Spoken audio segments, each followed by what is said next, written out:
Good morning. Look at Mama Shasta.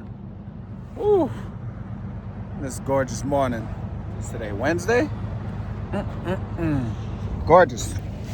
Gorgeous. You know, it's always better in person than on camera, but man, we really do live in National Geographics out here. It is freaking gorgeous.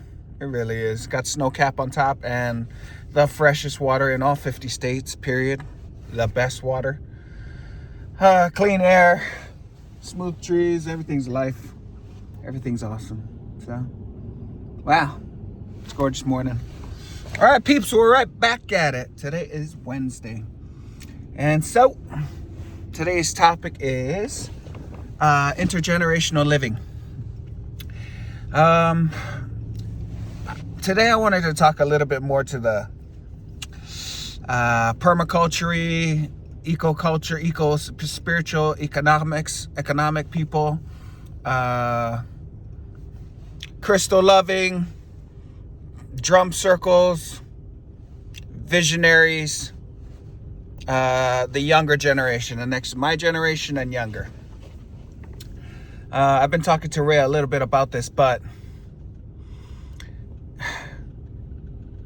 I need the young people, the ones that hold the vision that you can have up to 9 tiny houses on any one parcel, residential 2-3, commercial 1-2 zoning in Mount Shasta. The ones that hold the dream of community living, intergenerational living, emergency services living, where you have you can have less, but up to 9 tiny houses on wheels on any one parcel. Imagine if you have a small parcel, maybe you only have 4. Imagine if you have a really, really, really big parcel and you can cut it up sub parcel, now you have 18, right? So you can have up to 9 with a community center in the middle or a community garden in the middle, all your best friends. You know, I don't know, I visualize that one day there'll be like a guy's camp over there, like a men's group camp over there. There'll be like a women's thing over there. There'll be like a single moms thing over there. There'll be like, I don't know, just whatever. Just, you know, multiple tiny home villages with a niche. Or single dads with kids over there. You know, just a niche of some kind. Maybe emergency services housing. I don't know. These are just crazy ideas, but I need more of those people. And I need them to come to council. So these are the type of people that they're not comfortable in city council. They're not comfortable in standing on the podium and speaking. They're not comfortable with standing out. Typically, they're just definitely not ever really often found in city planning or city councils. They're just not, for a lot of reasons, but that's okay. See, on my left side, I have third dimensional brick and mortar, successful entrepreneurial, businessy, fine print, legal, lawful people over here on the left side. On the right side, I have unicorns and butterflies and fifth dimensional, etheric, up in the clouds, barely on earth type of people too. And those are fifth dimension. So third and fifth, I need fourth dimensional hybrid beings. I call them classy hippies. Classy hippies are somebody that you're in the spiritual realms of etherical knowledge and esoterics and metaphysics as a metaphysician like me. And you're good at money, you're good at business, you're good at people skills, you're good at handshakes, you're good at eye-to-eye conversations, you don't have anxiety with all these things, you have great work ethic, etc., etc., etc. So you're not all about earth and you're not all about spirituality where you have an imbalance. That's where most of our people are. Most of our people are either you're really successful down here on earth, but you can work on your spirituality, or you're in Mount Shasta and you're super good at spirituality, but you're not that good down here on earth. And what I need to find more of is a fourth dimensional hybrid being. Call it whatever you want to call it. I don't care, but I need more of them. I need those people that hold the vision that you can have a community living or intergenerational living with a community center in the middle to come to the dinner. So 2 weeks from now, we have the dinner, but we're going to have the city councilman and woman there this December 13th on Saturday at 5 p.m. to answer questions about affordable housing, worker-based housing, income-based housing, alternative housing, the projects that we have, the 1% sales tax increase to save our city, all these Q&As. And then we're going downstairs to a physical tiny house on wheels, and we're going to touch it. And you're going to walk in. And you want to move stuff around. You want to see if your single mom with kids can fit in here, or your single dad with kids, or a little partnership, or you and your pets. Or is it too big? Is it too small? But just touch it. You'll figure it out.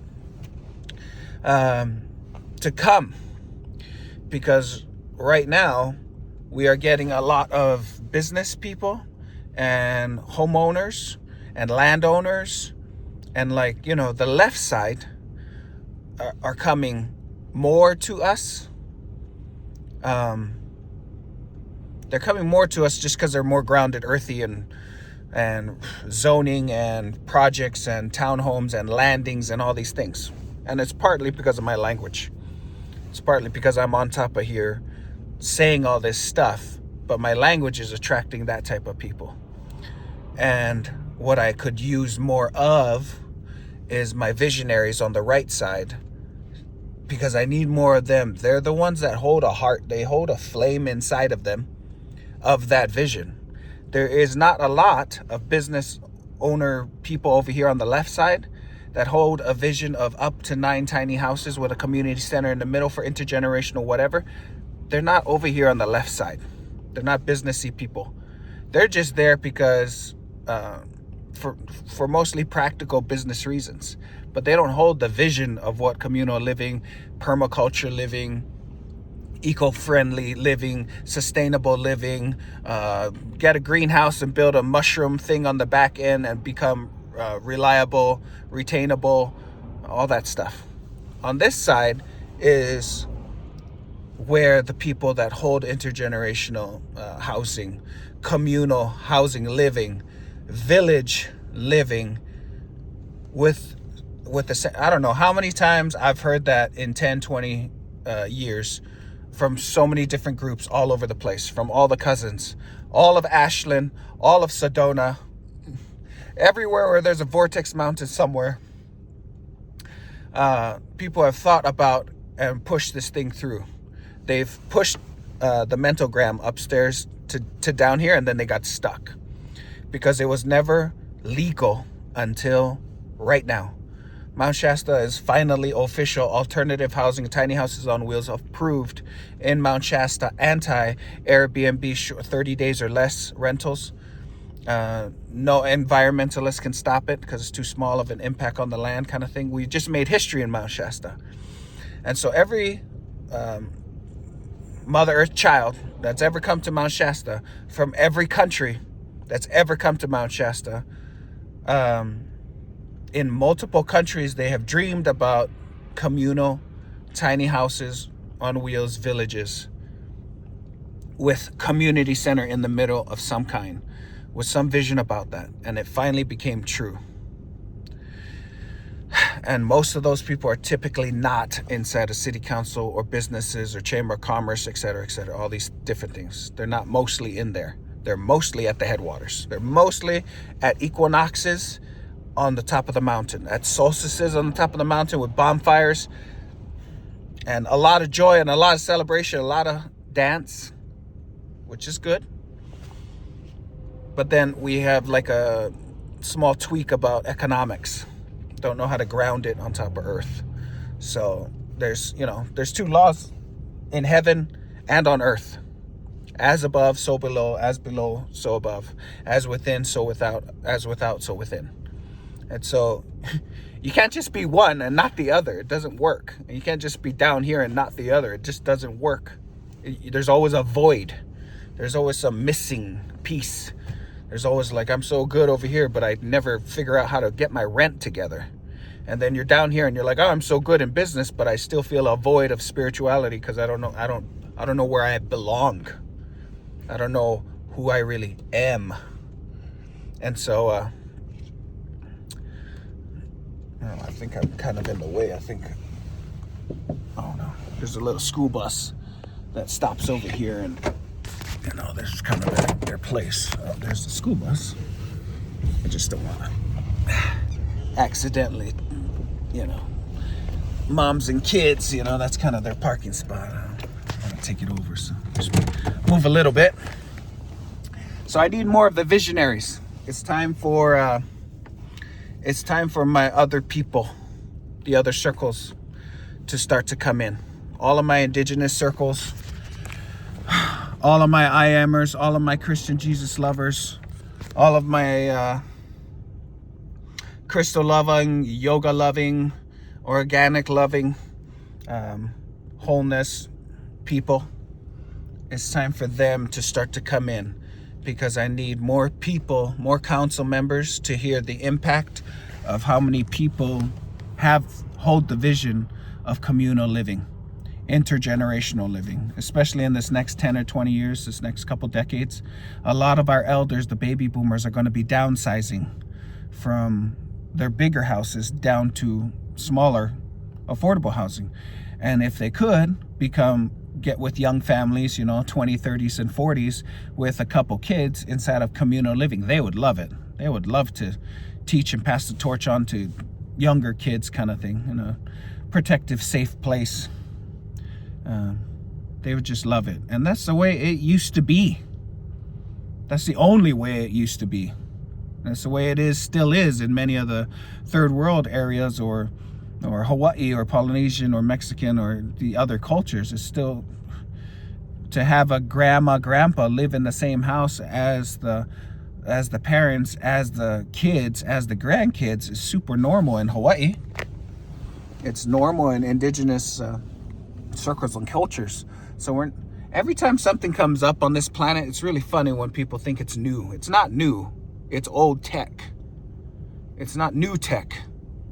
Oh, this is such great philosophy of family. No, that's just normal government that's ran for 100,000 years. Intergenerational living. That's not new anything. Permaculture living. That's not new. That's old. Even AI. AI is not new. It's old.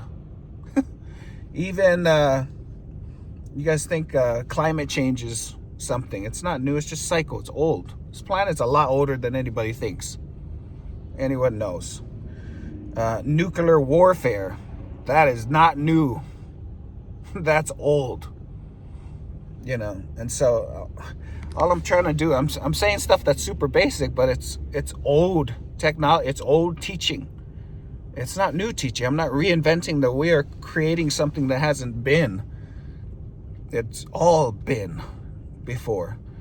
It's just brushing it off with a broom and a mop and cleaning it up and bringing it forward again.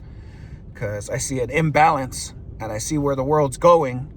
And I can tell you, I was talking to a good friend, Dominique, last night, but what I can tell you right now, for everybody that doesn't get this yet, in the next couple years, Google, Facebook, Meta, and all these bigger tech companies, they're all going to go into AI glasses. It's going to start rippling off in every major city in Sacramento and Eugene.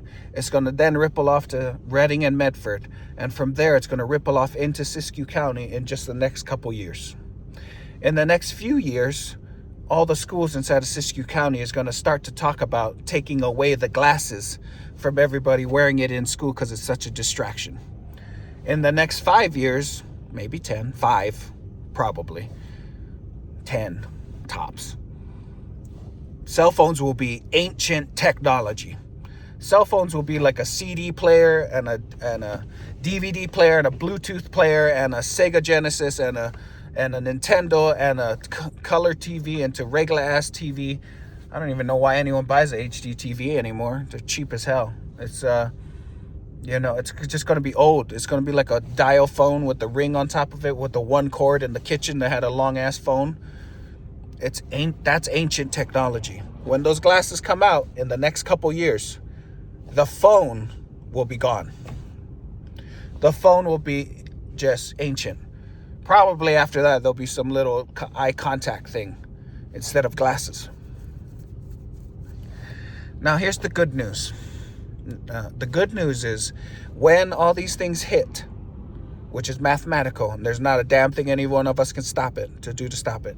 When it does hit all these major cities, and it does ripple off into the 100,000 population cities of Reading and Medford, and it does get here to Siskiyou County, 40,000 people total. When it does happen, there's going to be an impulse.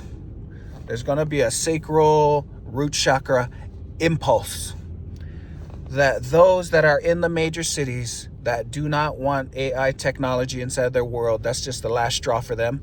They're moving away from Eugene and Sacramento, and they're moving towards Reading and Medford. So now those towns that's 80,000-ish, 100,000, whatever, they're going to end up growing because it's smaller and that's what they're attracted to. Vice versa, those that are in Reading and Medford, when they see that their ground is rolling kind of like a Bend, Oregon. Remember how fast Bend grew? When they see their town starts growing like that and they see the glasses and stuff, they don't want that feeling. That impulse inside is going to ring really strong across the whole U.S. and across the whole world. And since Mount Shasta is known in multiple countries, Sweden, just so many groups from so many countries come over here for spiritual tourism. That's our niche. Tourism is our real industry in Siskiyou County, period. And then spiritual tourism is Mount Shasta's niche. That's what we need to super advertise, but we don't, but we need to. It's out. We are all outdoor recreational year-round tourism. Yes. But we are definitely a niche inside of spiritual tourism, period. Kind of like Sedona, kind of like Maui, kind of like, I can't think of somebody else right now. That's what Mount Shasta has to have a different form of advertisement than everybody else. Anyway, the idea is that the impulse is going to go out. There's going to be a calling. The mountain's going to end up calling more people. Okay. As technology increases, which is take the last 50 years of technology on the planet. 100 years ago, we didn't have a plane or a train. Okay, 100 years ago, the Green Books of St. Germain Foundation just came out. Doesn't seem that long ago, but we're about to hit that 100-year mile marker spiritually. The impulse is we're gonna hit the 100-year mile marker. We're 100 years into a 2,000-year Aquarian age cycle. If you think about it, that's only 5% into a golden age guaranteed cycle. We're barely in the very beginnings of the golden age. We're 5% in. We barely took the beachhead of America. Barely. And now the second crew and third crew, like me and the kids after me, they're all coming in slowly. And so now we're moving into the next wave. There's an impulse that's coming, and the people that's inside the major cities from the AI that comes over to the smaller cities, and when those small cities come over to Siskiyou County, it's calling them. They want slower chickens, chicken living, eggs, big farms, cows, intergenerational living, permaculture living, spiritual economics.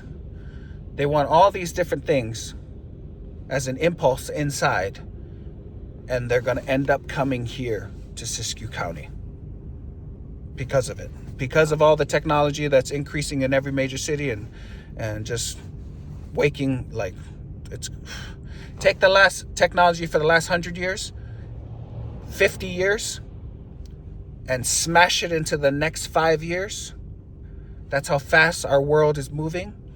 And no joke, once all the AIs gobble up each AI one after another, don't even buy any AI companies right now. This is my little 2 cents, just because a week later, another AI company is going to be that plus more. It's moving so fast right now that the world is changing like weekly, like really fast. Weekly. It's a lot. If you watch anything on the outside of Siskiyou County coming into what's going to happen in the future of Siskiyou County, it's a lot. And so our kids are going to meet new pressures that not even the parents have ever seen before, not even me.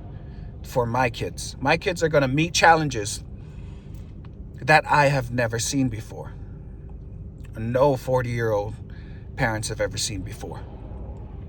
And any parents of a parents, like their grandparents, kids' grandparents, definitely has never seen it, which is 4 out of 5 council members of each city in Siskiyou County, including the county, especially the county.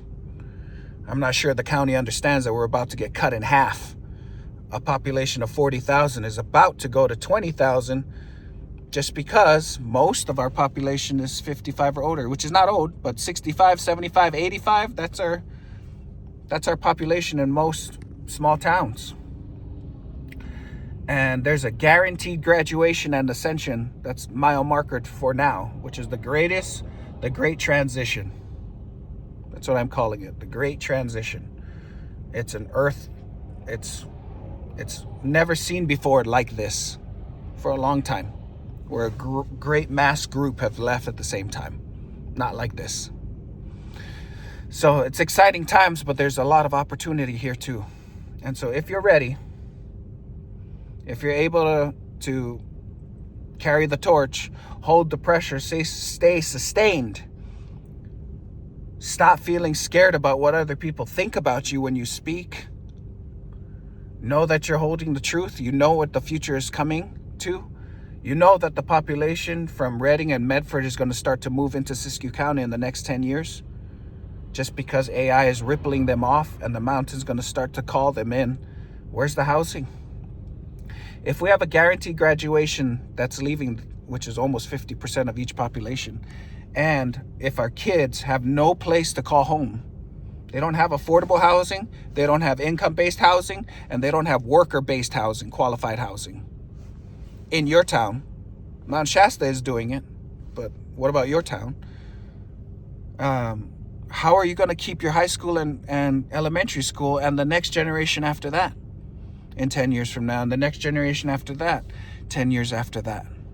When AI ripples off in all the major cities and the ripple effect finally comes here to Siskiyou County, is your city prepared?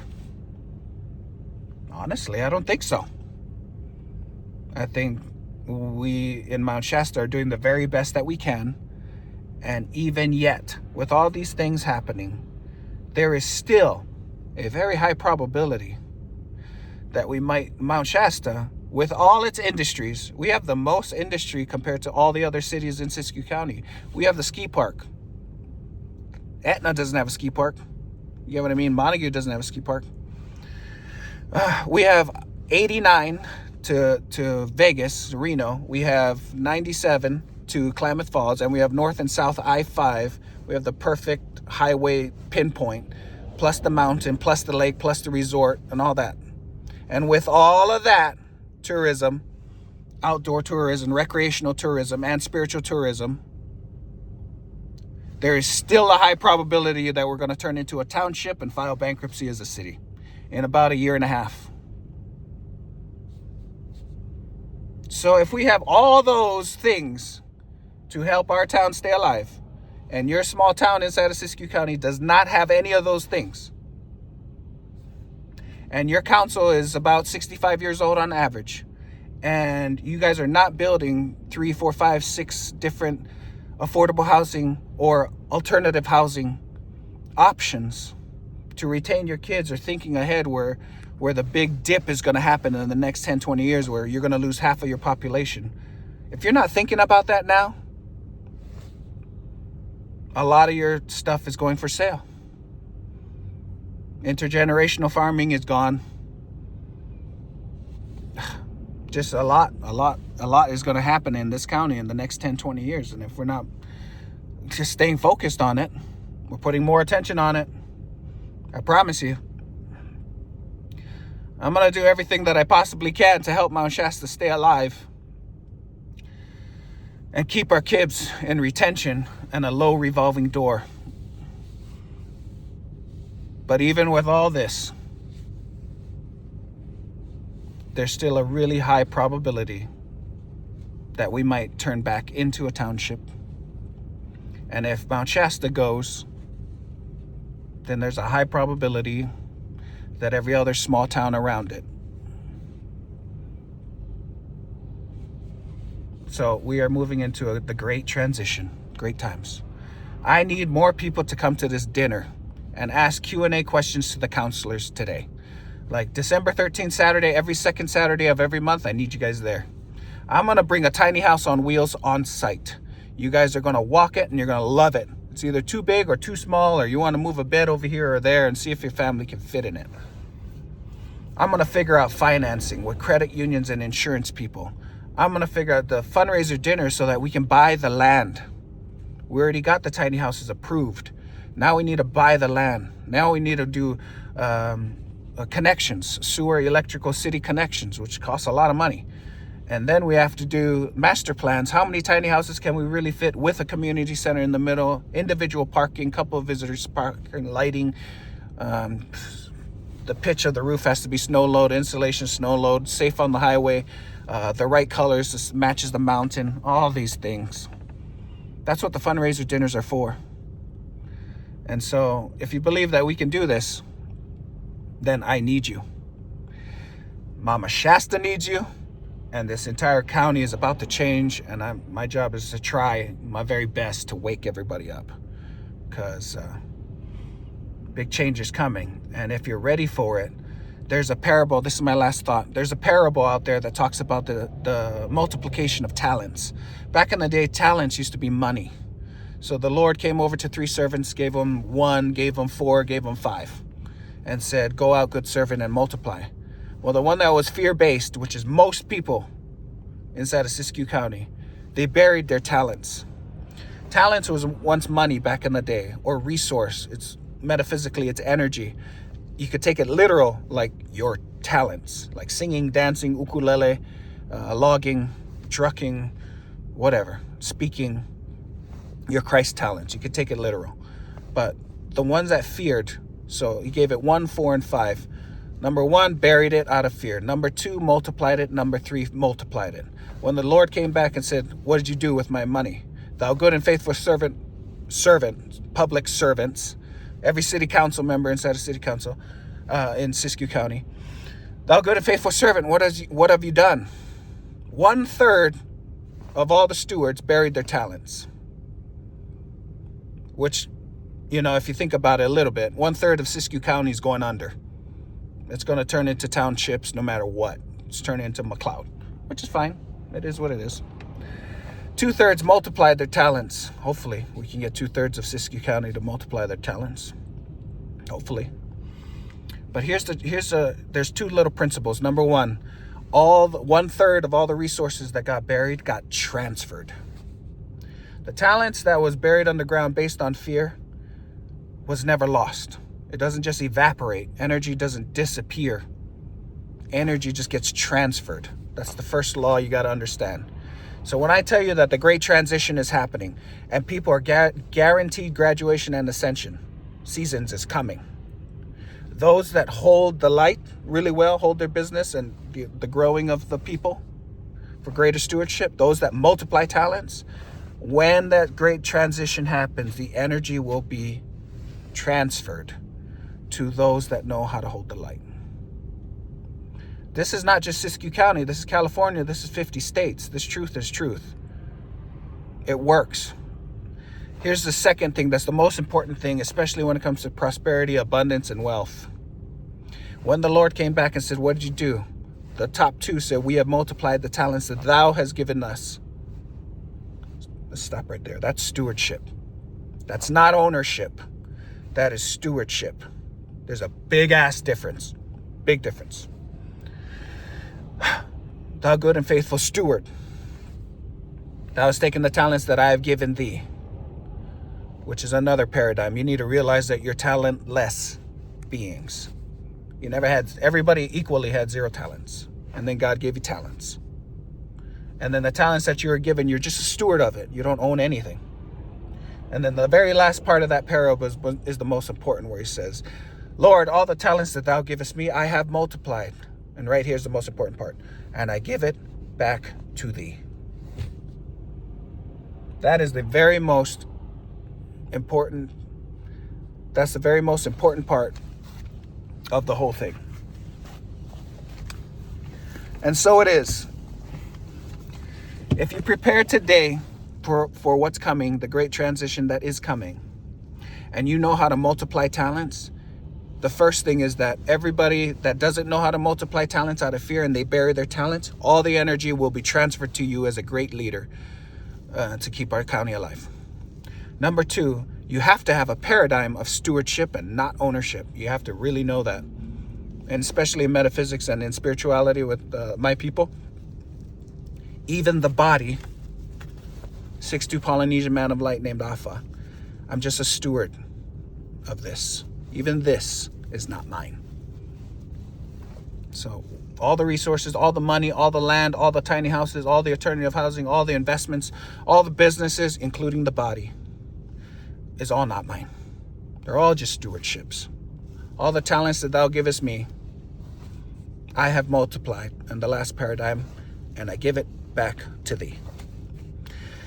I hope this lands hard with some people inside of their hearts to really know exactly what's going on, why it's going on, how it's going on, the milestone markers that we're hitting as humanity, and where there's always mile markers or initiations or dispensations is the right word.